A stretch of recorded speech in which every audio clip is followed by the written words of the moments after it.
叫生喜呀！你要做妇人吗？是啊，把老你轻喊一声，请稍等啊！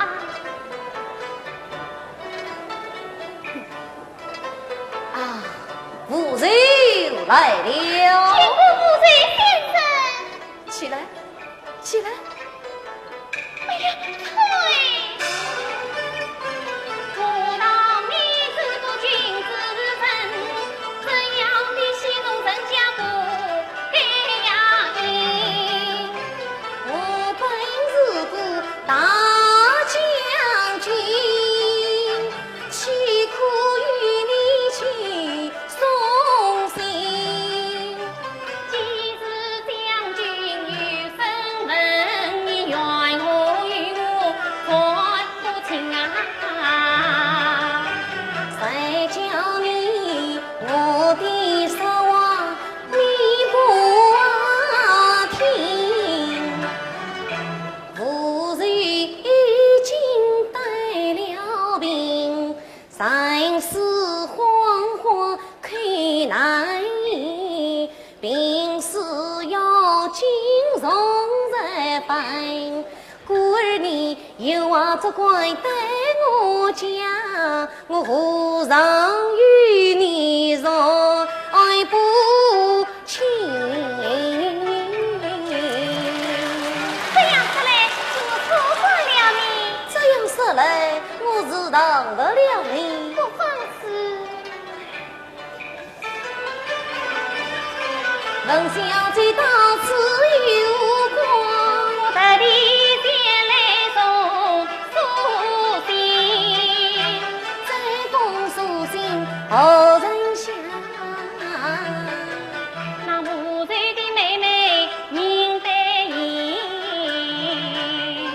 她不是待人如去无踪阿姨，此事我已早知情。那李三想骂王逼他开工他不肯，故所以暗中写好书一封，他要我送于妇人面前信。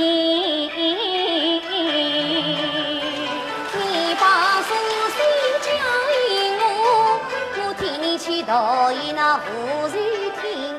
这是我也想托你打封信，不知小姐看不看？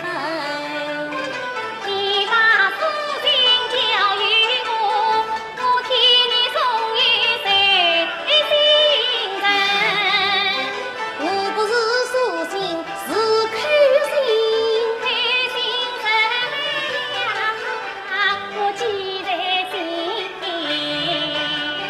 这个看信要当心，不可说与那旁人听。插我的口，杀你的心，答应了去送药随信。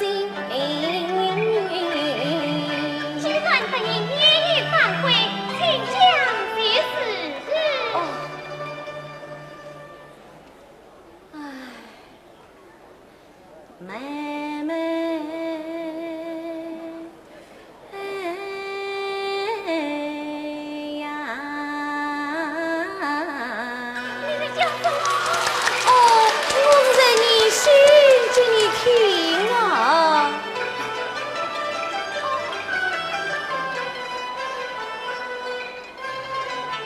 现在我与你开心啊，你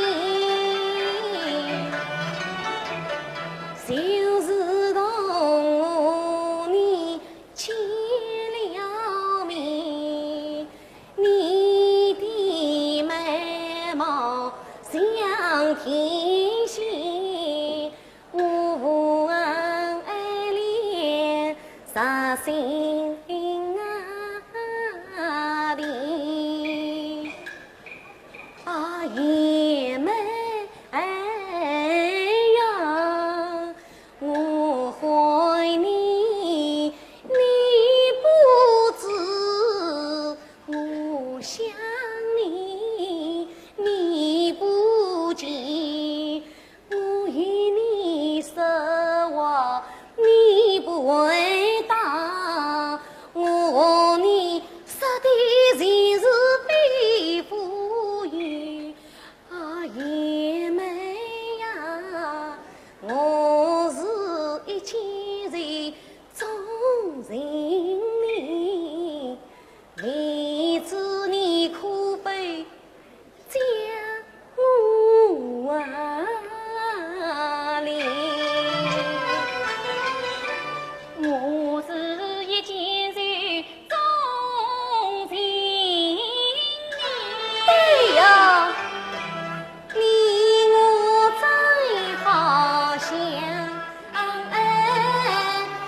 娘。